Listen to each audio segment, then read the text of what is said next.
Society में हम आज एक कदम और आगे बढ़ते हैं।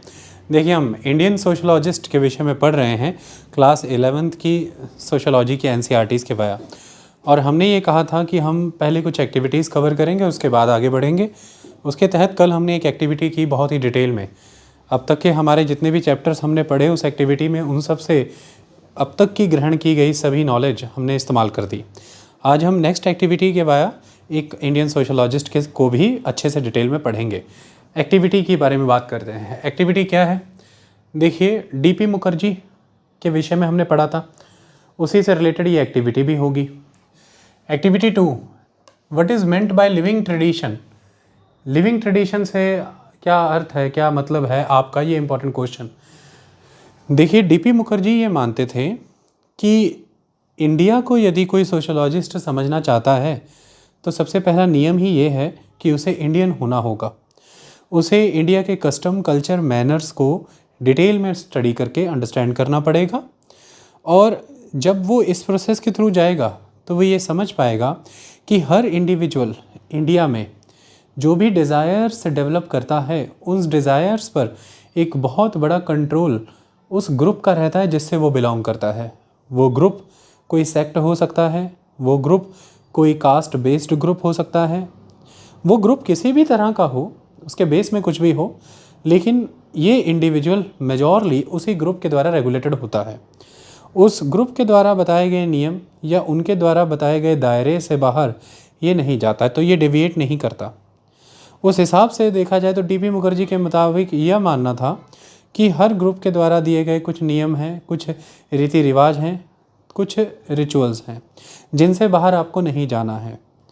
आप उनकी पालना एक समय में करते हैं और हर पीढ़ी आने वाले समय में उसकी पालना करती है। और ये नियम, रीति रिवाज ही एक तरह की परंपराएं बन जाती हैं जिसे उन्होंने ट्रेडिशन कह के पुकारा है। वो ये कहते हैं कि मेजॉरली हमारे देश में जो ग्रुप है वो ग्रुप सिस्टम कास्ट पर बेस्ड है, और ऐसे में जो ट्रेडिशन है वो कास्ट ट्रेडिशंस हैं मेजॉरली। और ऐसे में ये कास्ट ट्रेडिशंस हैं जिनको समझना बहुत ज़रूरी है अगर आप इंडियन सोसाइटी को समझना चाहते हैं। एक इंडिविजुअल का बिहेवियर, सोसाइटी ने कैसे खुद को ऑर्गेनाइज़ किया है, किसको क्या प्रिविलेजेस मिले और किसके अगेंस्ट डिस्क्रिमिनेशन हुई, इन सबको यदि आप समझना चाहते हैं तो आपको कास्ट बेस्ड इन ट्रेडिशंस को समझना होगा। ट्रेडिशंस के विषय में डीपी मुखर्जी ये कहते थे कि ट्रेडिशंस इंडिया में लिविंग ट्रेडिशंस हैं, अर्थात कि ट्रेडिशन आज की डेट में जो एग्जिस्ट कर रहे हैं उनमें आपको वो एलिमेंट्स भी दिखेंगे जो शुरुआती समय में ही प्रैक्टिस होते थे जब इस ट्रेडिशन की शुरुआत हुई।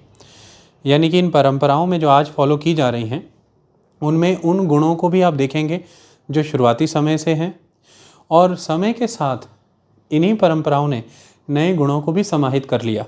यानी कि आपको लिविंग ट्रेडिशन के कॉन्टेक्स्ट में ये सिखाया गया कि लिविंग ट्रेडिशन वो ट्रेडिशन है जो पास्ट के साथ रिलेशन मेंटेन करता है, उन ओल्ड एलिमेंट्स को अपने भीतर एम्बेडेड करके, और इसी के साथ इस समय से गुजरते हुए ये नए ट्रेडिशंस को, नए नियमों को, नए एलिमेंट्स को, नई चीज़ों को भी अपने अंदर इंक्लूड करते रहता है। तो ये बदलता भी रहता है, ये चेंज होता रहता है। इस कॉन्टेक्स्ट में उन्होंने लिविंग ट्रेडिशन वर्ड का कंसेप्ट दिया। अब यहाँ पर ये आपसे पूछा गया है कि आपके मुताबिक ये लिविंग ट्रेडिशन क्या है, और लिविंग ट्रेडिशन हमने अभी समझा। आप इसे खुद भी ऑब्ज़र्व करते हैं अगर आप देखें। देखिए, इंडिया एक यूनिक कंट्री है। डीपी मुखर्जी के सेंस में भी हमने देखा और अदरवाइज़ भी हम इसे डिफरेंट सब्जेक्ट्स के थ्रू स्टडी करते रहते हैं। ये यूनिक कैरेक्टर कैसे ऑब्ज़र्व होता है? भारत में कुछ ख़ास चीज़ें हैं। जैसे भारत में पहले तो कोई बहुत बड़ी क्रांतियाँ या रेवोल्यूशंस नहीं हुई।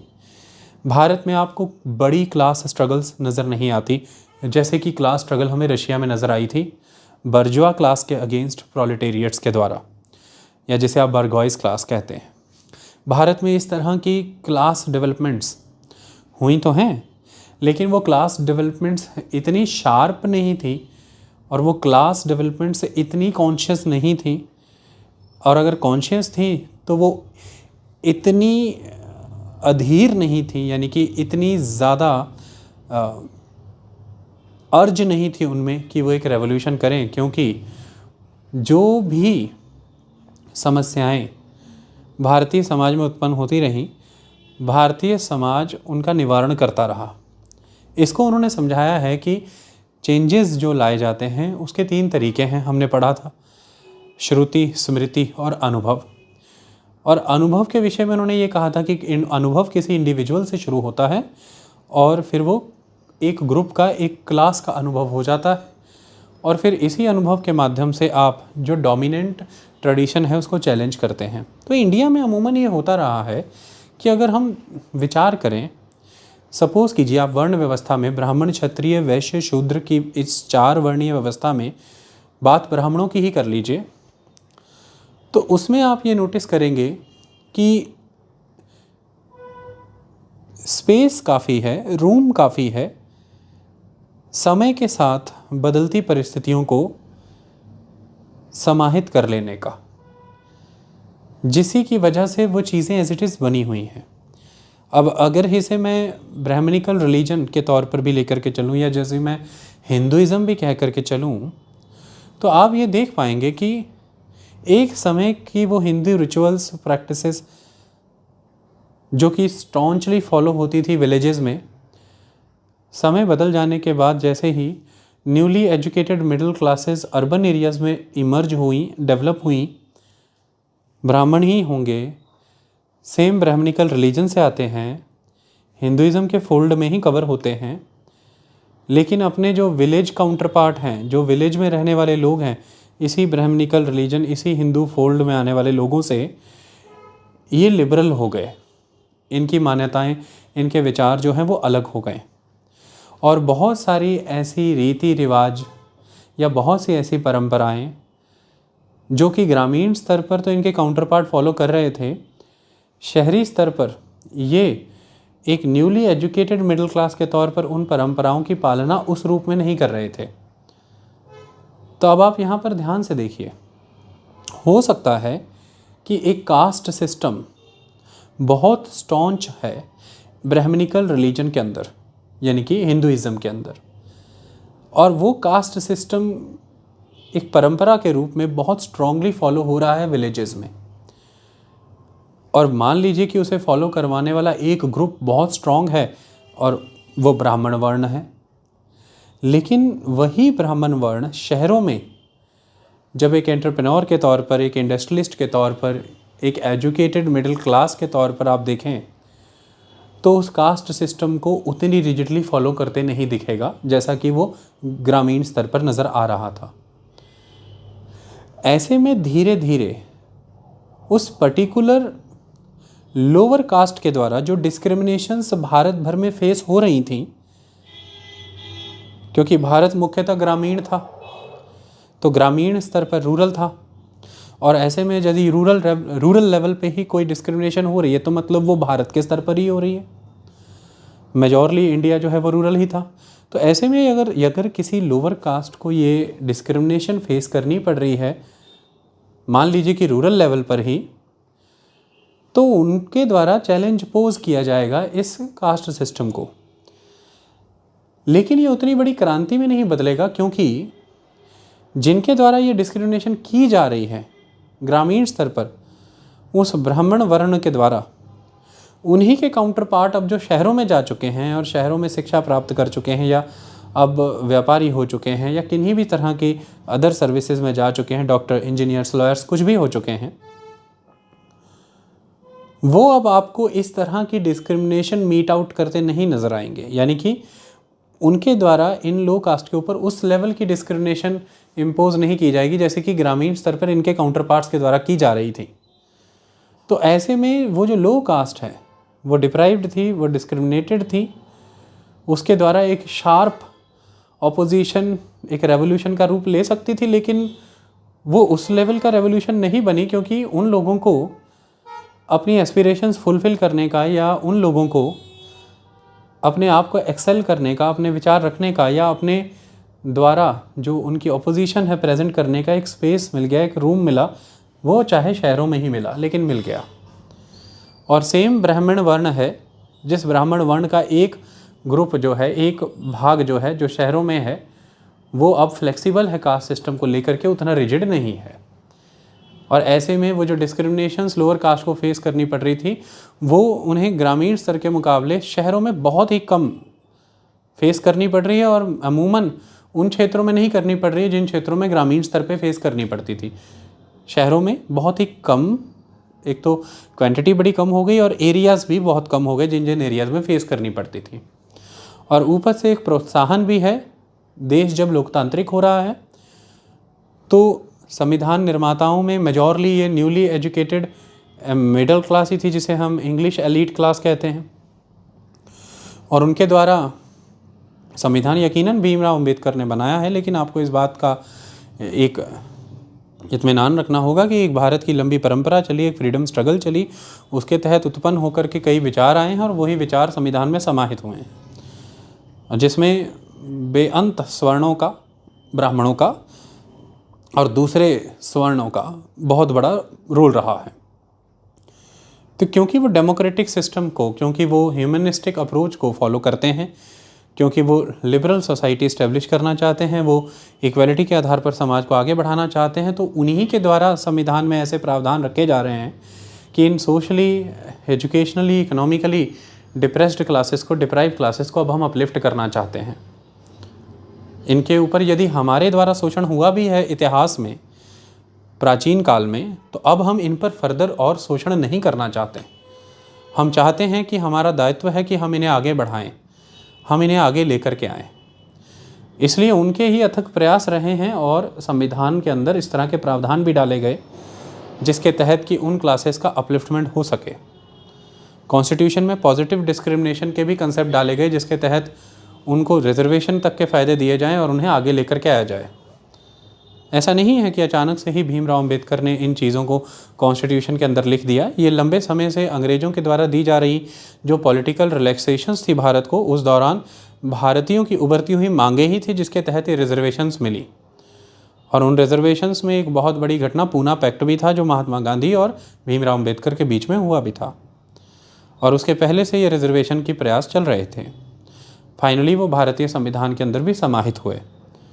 तो अब आप देखिए कि किसी क्रांति की उस स्तर पर आवश्यकता नहीं पड़ी जब जो समाज डिस्क्रिमिनेशन कर रहा है उसी समाज में से एक बड़ा वर्ग खुद ही उठ खड़ा हुआ और ये कहने लगा कि भाई हमें डिस्क्रिमिनेशन नहीं करनी है, इनफैक्ट हमें उन्हें गले लगाना है, ऊपर उठाना है। तो ऐसे में जिनका डिस्क्रिमिनेशन हो रहा था, जिनके साथ जिनका शोषण हो रहा था, एक्सप्लॉयटेशन हो रहा था, उनको आवश्यकता नहीं पड़ी उस स्तर पर रेवोल्यूशन करने की। तो इस चीज़ की बात डीपी मुखर्जी करते रहे कि भारत में हमेशा ये चीज़ देखने को मिली है कि जो ट्रेडिशंस हैं वो मेजॉरली कास्ट बेस्ड हैं, और ये कास्ट ट्रेडिशन की एग्जिस्टेंस ही रही है भारत में कि हमेशा से इस कास्ट ट्रेडिशन के अंदर जो भी कोई डोमिनेंट कास्ट और डोमिनेंट कास्ट के अंदर जो डोमिनेंट ग्रुप्स रहे हैं उनको deprived, exploited, depressed groups challenge करते रहे हैं अपनी तरफ होने वाली डिस्क्रिमिनेशंस के अगेंस्ट, और ऐसे में इनकी आवाज़ें सुनी गई हैं और उन कास्ट ट्रेडिशंस ने खुद को मॉडिफाई किया है। और ये जो मॉडिफिकेशंस हुई हैं, इन मॉडिफिकेशंस की वजह से वो कास्ट ट्रेडिशंस को चैलेंज कर रहे इन ग्रुप्स को एक अपलिफ्टमेंट मिली है, एक स्पेस मिला है, अपनी वॉइस रखने का एक प्लेटफॉर्म मिला है, जिसकी वजह से ऐसी आवश्यकताएं फिर नहीं पड़ी कि किसी तरह के बहुत बड़े क्लास स्ट्रगल्स हों। तो भारत ने मूवमेंट्स देखी हैं, भारत ने डेमोन्स्ट्रेशंस देखे हैं, बड़े बड़े कैंपेन ज़रूर देखे हैं, लंबे स्तर पर अभियान चले हैं, लेकिन ऐसी कोई बड़ी क्रांतियाँ नहीं देखी हैं। यही कारण है कि शुरू से अब तक कास्ट सिस्टम एग्जिस्ट कर रहा है, लेकिन उस कास्ट से जुड़ी हुई परंपराएं शुरू से अब तक बहुत परिवर्तित हो चुकी हैं। मूल स्वरूप में कुछ चीज़ें आज भी हैं, लेकिन परिवर्तन बहुत बड़े हैं। अपनी आसपास की चीज़ों को रिस्पॉन्स करते हुए वो कास्ट सिस्टम चेंज होता चला गया समय के साथ साथ। ग्रामीण स्तर से शहरी स्तर में बहुत अंतर है। शहरों में भी अलग अलग प्रोफेशंस के अंदर बहुत अंतर नज़र आ जाएगा। स्कूल, कॉलेज, यूनिवर्सिटीज़ के अंदर आपको नज़र आएगा, और युवाओं में ये डिस्क्रिमिनेशन आपको बहुत ही कम नज़र आएगा। तो इस तरह से चीज़ें स्वतः ही बदलती चली गई। देश ने ऐसा संविधान, ऐसा शिक्षा तंत्र, ऐसी मान्यताओं को अपनाया, और ऐसा नहीं था कि वो मान्यताएं, वो शिक्षा तंत्र और ऐसा संविधान देने वाले सारे वही लोग थे जिनके ऊपर अत्याचार हो रहा था।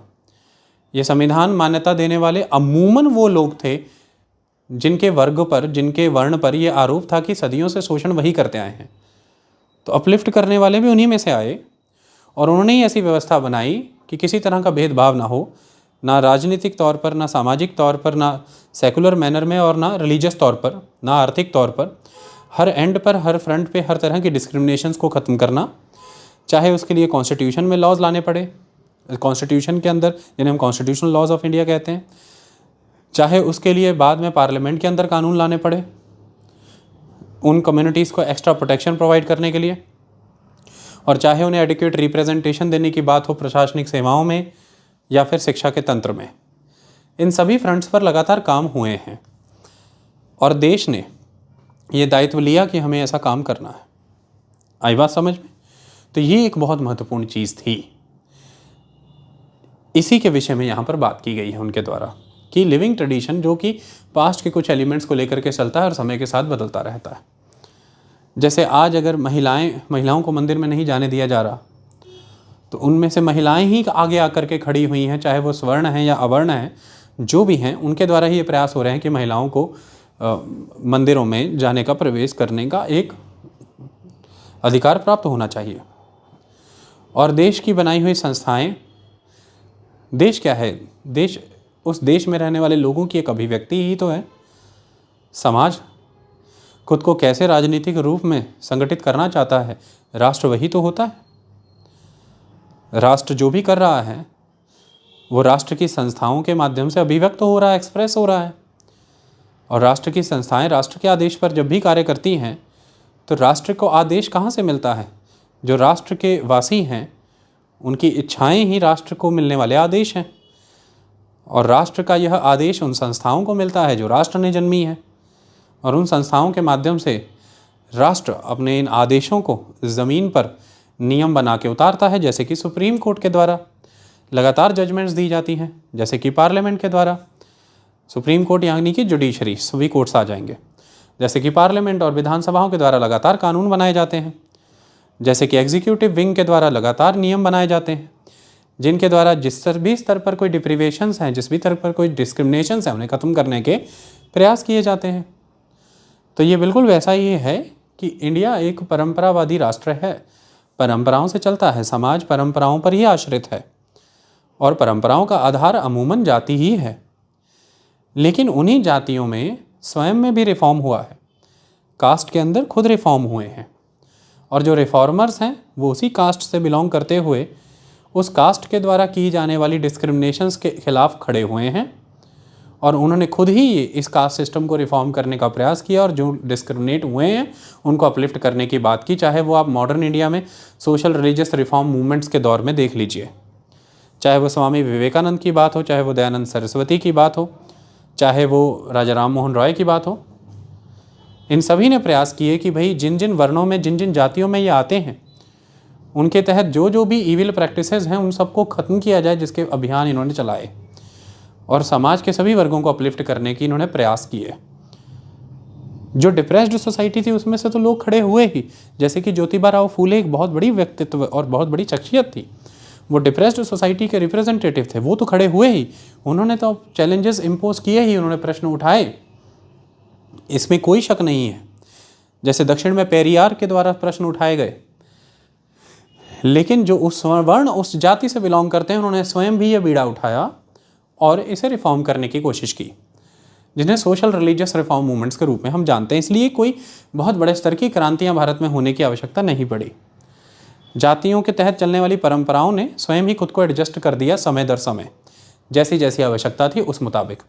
इसलिए हमेशा भारत में संविधान के माध्यम से, स्कूल कॉलेज के सिलेबस के माध्यम से, और भारतीय परंपराओं के माध्यम से, शिक्षा के माध्यम से, और नीति शास्त्र और नैतिकता के आधार पर हमेशा यही सिखाया जाता है कि आपका एटीट्यूड एक लिबरल एटीट्यूड होना चाहिए, आप में कंपैशन होना चाहिए, करुणा होनी चाहिए, आप में दया होनी चाहिए, आप में सहिष्णुता होनी चाहिए, टॉलरेंस होनी चाहिए, आप में सभी को समान अधिकार देने की, सबको साथ लेकर के चलने की क्षमता होनी चाहिए। इसलिए हमारे संविधान के प्रीएम्बल में ये कंसेप्ट्स भी हैं, justice to all, social, economic, political, liberty, equality, fraternity, और ये सभी कंसेप्ट हमारे देश के संविधान के फाउंडेशन सब्जेक्ट हैं। और ये हमारे देश के संविधान के फाउंडेशन सब्जेक्ट इसलिए हैं क्योंकि हमारे देश की जो परंपरा है, समाज है, उसका आधार भी यही सिद्धांत है।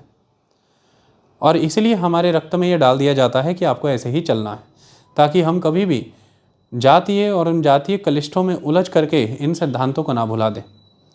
लेकिन समाज की पहचान के रूप में, समाज को नियंत्रण करने के रूप में, समाज को एक दिशा देने के रूप में, समाज के विकास के रूप में परंपराओं के द्वारा जो नियम दिए जाते हैं उनकी पालना भी हो रही है, इसलिए परंपराएं जीवित भी हैं। लेकिन उन परंपराओं के द्वारा जब भी किसी तरह का, किसी वर्ग का, किसी समाज का अतिक्रमण किया गया है, एनक्रोचमेंट की गई है, तो उन्हीं परंपराओं की पालना करने वाले बुद्धिजीवी और उच्च चरित्र के लोग आगे आए हैं और इस अतिक्रमण करने वाली नीतियों और परंपराओं का उन्होंने खंडन किया और इसे ख़त्म करने की बात की है। तो इस तरह से हमारा देश एक लिविंग ट्रेडिशन सिस्टम के थ्रू चलता है, जिस ट्रेडिशन में ओल्ड एलिमेंट्स के साथ साथ न्यू एलिमेंट्स भी लगातार इंक्लूड होते रहते हैं और ये कम्प्लीटली एवर इवॉल्विंग फिनोमेना है। ये इंपॉर्टेंट चीज़ है। ये तो एक हिस्सा था, हमने यहाँ पर आंसर किया। अब दूसरी तरफ अगर आप देखें तो आज की डेट में अगर आप देखें तो लिविंग ट्रेडिशन को इस तरह से ऑब्जर्व करिए, इन फील्ड्स में आप अपने सराउंडिंग में ऑब्जर्व करिए, गेम्स, पॉपुलर फेस्टिवल, ड्रेस और क्लोथिंग, इन सब चीज़ों में आप देखें कि बहुत से परिवर्तन आ चुके हैं, लेकिन अभी भी बहुत सी चीज़ें पहले वाली फॉलो होती हैं। अब आप गेम्स की बात कर लीजिए, आप अपने वर्ग को ही देख लें। जिस समय में आप जो गेम्स खेला करते थे, क्या आज की डेट में एग्जैक्ट वही गेम्स खेली जा रही हैं? नहीं, नियम चीज़ें बदल चुकी हैं। मैं कुछ उदाहरणों के तौर पर आपको बताता हूँ। देखिए, पहले के समय की अगर हम बात करें, पहले के समय की, बहुत ज़्यादा पुराने समय की बात नहीं कर रहा हूँ, ये थोड़े ही 20 के साल, 10-20, 15-20 साल पहले की बात कर रहा हूँ। अमूमन गली मोहल्लों में आपको बच्चे आइस पाइस खेलते मिल जाते थे, जैसे आसपास भी कह देते हैं। अमूमन बच्चे आपको गीटियाँ खेलते मिल जाते थे, सितौलिया, जो 7 पत्थर टिकाने हैं और गेंद के साथ गिराने हैं। पंजाब में एक बड़ी मशहूर खेल हुआ करती थी खिद्दो खुंडी, वो भी लोग खेला करते थे। चलिए इन सब चीज़ों को छोड़ दीजिए, गुल्ली डंडा एक बड़ी आम खेल हुआ करती थी गांव के स्तर पर। इस तरह की बेअंत खेल आप याद करिए तो एक समय ऐसा हुआ करता था कि बचपन में यदि आपको एक अच्छी डोर मिल जाए पतंग उड़ाने को, आपको ऐसा महसूस होता था कि आपसे रिच कोई भी नहीं, आप सबसे अमीर इंसान हैं इस धरती पे। लेकिन अब समय बदल चुका। अब आप आज के बच्चों को नोटिस करिए, मैं ये शहरों के स्तर पर बात कर रहा हूँ और उन शहरों से लगते हुए गाँव के स्तर पर बात कर रहा हूँ। आज समय बदल गया। आज मोबाइल फ़ोन बच्चों के हाथों में आ चुके हैं और डिजिटल गेमिंग एक इम्पॉर्टेंट कंसेप्ट है। ये एंटरटेनमेंट और रिक्रिएशन से कहीं आगे बढ़ कर के अब एक इंडस्ट्री बन चुकी है। नए युवा इसमें रोज़गार की संभावनाएं देख रहे हैं। माता पिता चिंतित भी हैं, बच्चों की आंखें ख़राब हो रही हैं और देश और राष्ट्र भी परेशान है, क्योंकि ये इतनी इंटेंस चली जाती हैं कि कई बच्चे आत्महत्याएं भी कर रहे हैं इन गेम्स को खेल खेल करके, उनमें दिए जा रहे चैलेंजेस को फुलफ़िल ना कर पाने की वजह से। तो कहने का मतलब है कि चीज़ें परिवर्तित हो गई हैं। पहले की गेम्स और आज की गेम्स में बहुत फ़र्क है। ये आप अपने वर्ग में देख रहे हैं। अब आप अपने पिछले वर्ग में चले जाइए, अपने परिवार के सीनियर्स को पूछिए, उनके समय में की गेम्स में और आपके समय की गेम्स में बहुत फ़र्क था। अब उनके पीछे चले जाइए, उनके समय की गेम्स में और आपके समय की गेम्स में फिर बहुत फ़र्क है। तो इस तरह से समय दर समय एक खेल को ही यदि ले लिया जाए, ग्रामीण स्तर से शहरों के स्तर पर जब आप आ गए तब खेल में परिवर्तन आ गया। गाँव से शहर में आए, खेल में परिवर्तन आ गया। गांव में ही समय के आधार पर परिवर्तन आ गया, शहर में ही समय के आधार पर परिवर्तन आ गया, क्योंकि समय बदल जाने के साथ नई तकनीक आ जाती है। नई तकनीक आ जाने के साथ नया कल्चर डेवलप हो जाता है, नए तरह के टेस्ट एंड प्रेफरेंसेस डेवलप होते हैं, नई चॉइसेस, नए इंटरेस्ट मैटर डेवलप होते हैं और उसके तहत फिर जो समाज है उसी दिशा में बहने लग जाता है। जैसे कि वीडियो गेम्स का जब एक दौर आया था, और मुझे याद है 1986-87 की कहानी है, जब वीडियो गेम्स की शुरुआत में एंट्री हुई। फिर 1990 ऑनवर्ड्स वीडियो गेम बहुत मशहूर हुई, जैसे निंटेंडो, और उसके बाद दूसरी वीडियो गेम्स जैसे मारियो बहुत फेमस हुआ। तो देखिए एक लहर आ गई। उस समय में भी 1990 के दौर की भी बात करूं तो गांव में बच्चे चाहे गुल्ली डंडे खेल रहे थे, लेकिन शहरों में अगर आप देखें तो आप वीडियो गेम्स खेलना शुरू हो गए थे। लेकिन फिर तो ज़माना ही बदल गया। सन 2007-8 के बाद तो ज़माना ही बदल गया। इंटरनेट और डिजिटल मोबाइल, मल्टीमीडिया मोबाइल, और उसके बाद अब 2015-16 में जब अनलिमिटेड डाटा मिलना शुरू हुआ तो आप देखिए चीज़ें टोटली बदल गई। हर बच्चा अपनी माता या पिता के मोबाइल में हर तरह की गेम खेल रहा है और उनके लिए सबसे बड़ी खुराक है मोबाइल। खाना खाने के लिए भी मोबाइल चाहिए, कहीं शांति में बैठना है तो मोबाइल चाहिए।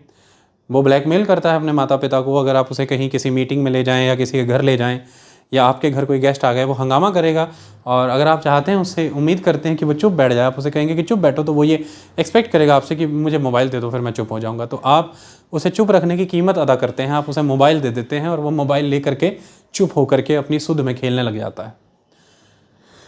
आउटडोर गेम्स कम होती जा रही हैं with the passage of time.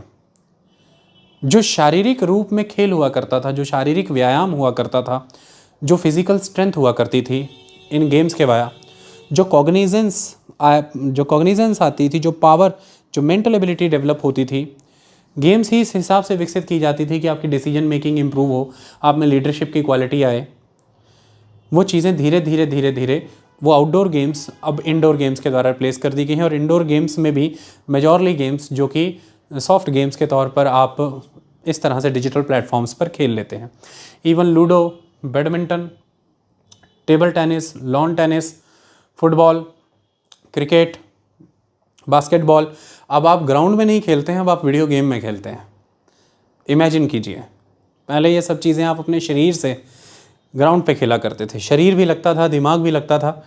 Team player के तौर पर टीम के साथ बात बना करके रखनी ज़रूरी थी, कैसे टीम के लीडर के साथ मिल करके रहते हैं, या कभी जब आपको अवसर मिलता है तो आप लीड करते हैं टीम को। स्पोर्ट्समैन स्पिरिट क्या होती है, दूसरी टीम के साथ मिल करके कैसे चलना है, हारने पर हार से क्या सीखना है, जीतने पर गुमान नहीं करना, गर्व है लेकिन वो अभिमान नहीं हो जाना चाहिए। इस तरह की चीज़ें आप सीखते थे ग्राउंड में, जो आपके जीवन में आपके व्यक्तित्व के निर्माण के लिए बहुत महत्वपूर्ण होती थी। लेकिन अब जब आप वो मोबाइल में कर रहे हैं तो ये सब चीज़ें लॉस्ट हो जाती हैं। सिर्फ और सिर्फ रह जाता है उसका एक ही फैक्टर, वो है एन्जॉयमेंट फैक्टर। लेकिन गेम्स एक बहुत बड़ा लर्निंग प्रोसेस हुआ करती थी। तो देखिए समाज बदल रहा है, मैं ये बदल रहा है कि गेम आज भी वही है, लेकिन है वो डिजिटल प्लेटफॉर्म पे। तो बदलते समाज के बदलते परिवर्तन उसमें इंक्लूड हो गए और धीरे धीरे गेम चेंज हो गई। ये महत्वपूर्ण चीज़ है। ये परिवर्तन हर क्षेत्र में आ रहे हैं।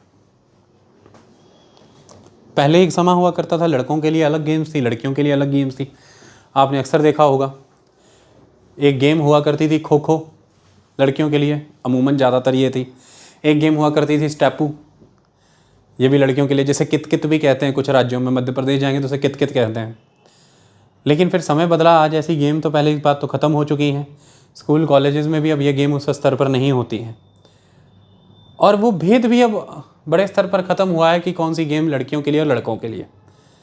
लड़कियों को अक्सर खिलौने में गुड्डियाँ ला करके दी जाती थी, जिसे गुड़िया कहते हैं। लड़कों को अक्सर घोड़े ला करके दिए जाते थे, आपने यदि देखा होगा।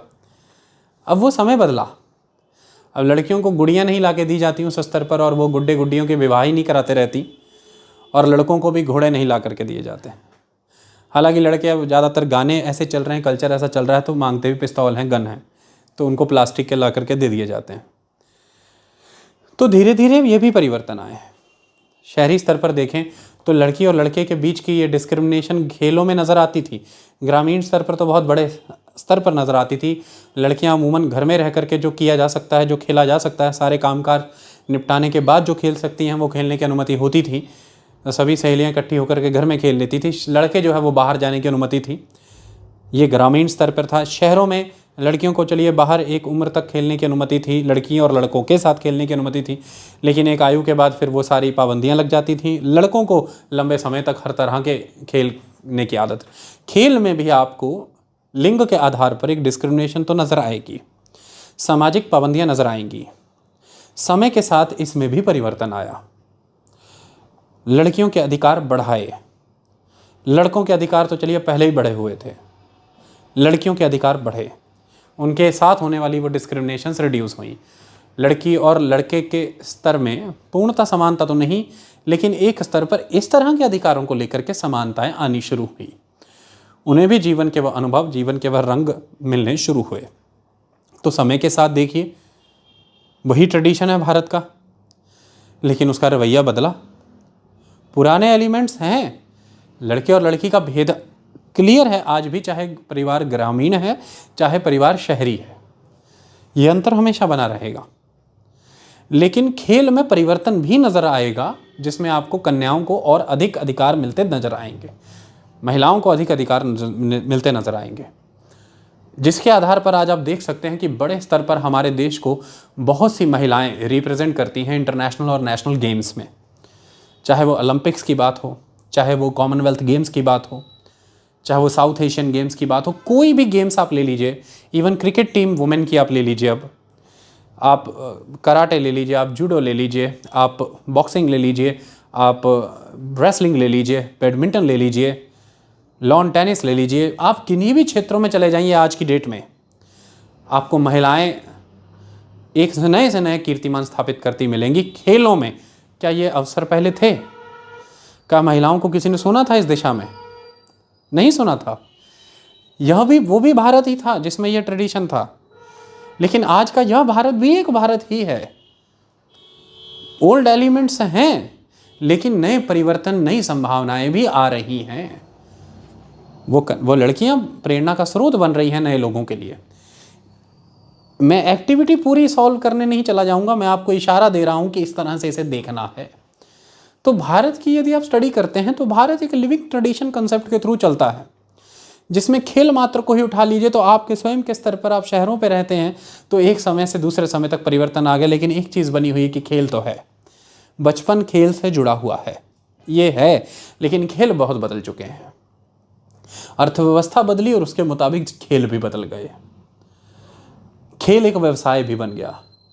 आज अरबों करोड़ों डॉलर की इंडस्ट्री है, गेमिंग जोन्स रहते हैं, आप वहाँ जा कर के गेम करते हैं, गेम पार्लर्स बन गए, बहुत सी चीज़ें हुई। गेम को बढ़ावा भी मिला समय के साथ बदलते हुए, और आज बड़े बड़े स्पोर्ट्स कॉलेजेस, यूनिवर्सिटीज़ बन रही हैं, स्पोर्ट्स इंस्टीट्यूट्स बन रहे हैं, उस तरह के ऑर्गेनाइज्ड ग्राउंड्स बन रहे हैं, ट्रेनिंग इंस्टीट्यूट्स, कोच, और ये एक नए प्रोफेशन के रूप में विकसित हो रहा है।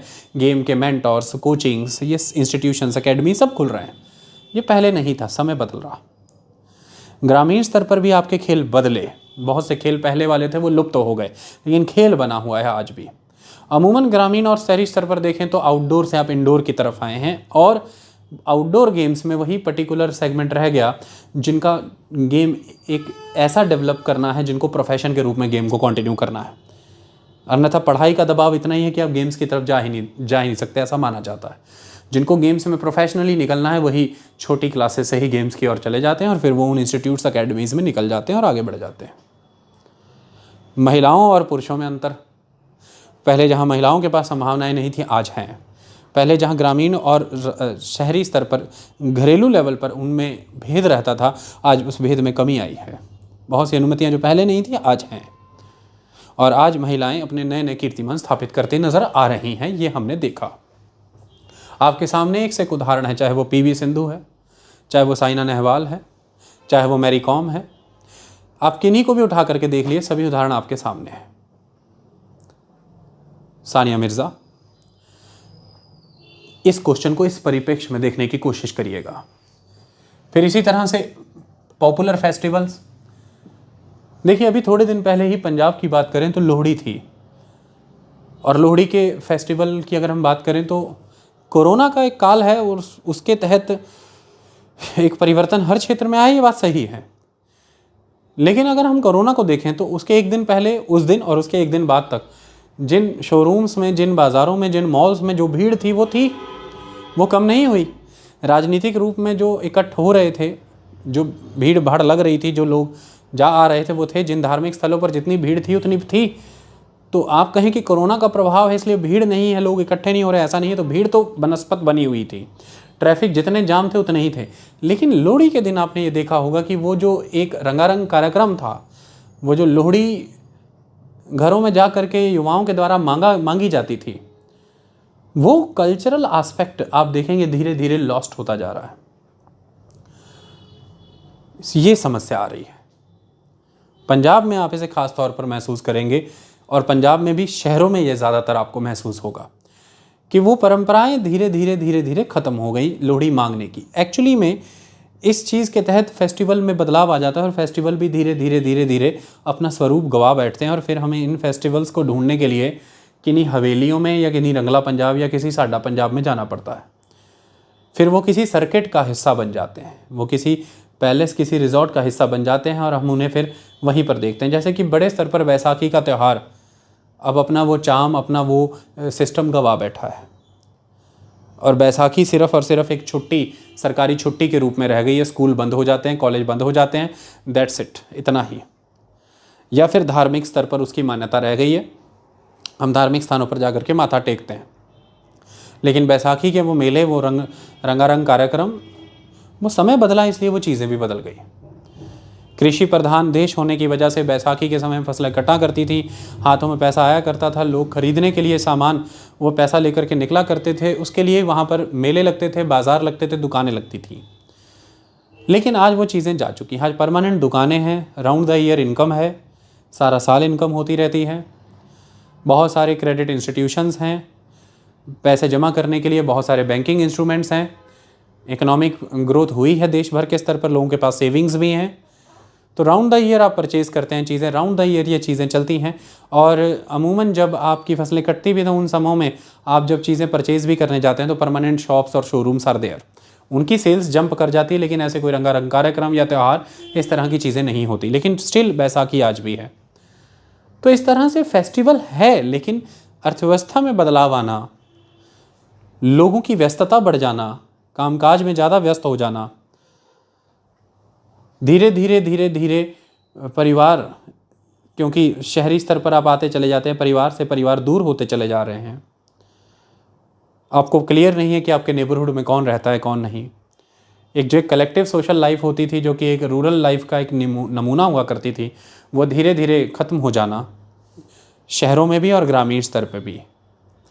इन सब चीज़ों की वजह से आपको वो फेस्टिवल उस लेवल पर अब सेलिब्रेट होते नहीं दिखते। लेकिन फेस्टिवल्स आज भी हैं, आप उन्हें इंडिविजुअल लेवल पर सेलिब्रेट करते हैं, वो रिलीजियस प्लेसेस में आपके द्वारा होमेज पे करके सेलिब्रेट होते हैं, या आप उन्हें किसी तरह के शोज़ या मूवीज़ देख करके एंजॉय कर लेते हैं, कुछ खा पी करके एंजॉय कर लेते हैं, और कुछ उस दिन छुट्टी मना करके एंजॉय कर लेते हैं। फेस्टिवल है, फेस्टिवल का महत्व भी है, लेकिन फेस्टिवल से जुड़े हुए वो कार्यक्रम, वो रंगारंग प्रोग्राम, उसे अभिव्यक्त करने के वो तरीके, वो ख़त्म हो चुके हैं या ख़त्म होने की कगार पर हैं। लोहड़ी पे भी देखा आपने और हर जगह पर देखा।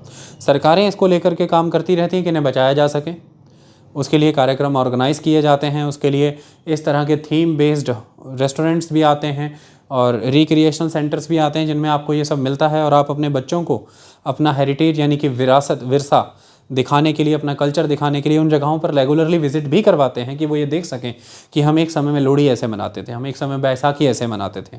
होली में कितने बड़े स्तर का परिवर्तन आ चुका है, दीपावली में आप देखिए कितने बड़े स्तर का परिवर्तन आ चुका है।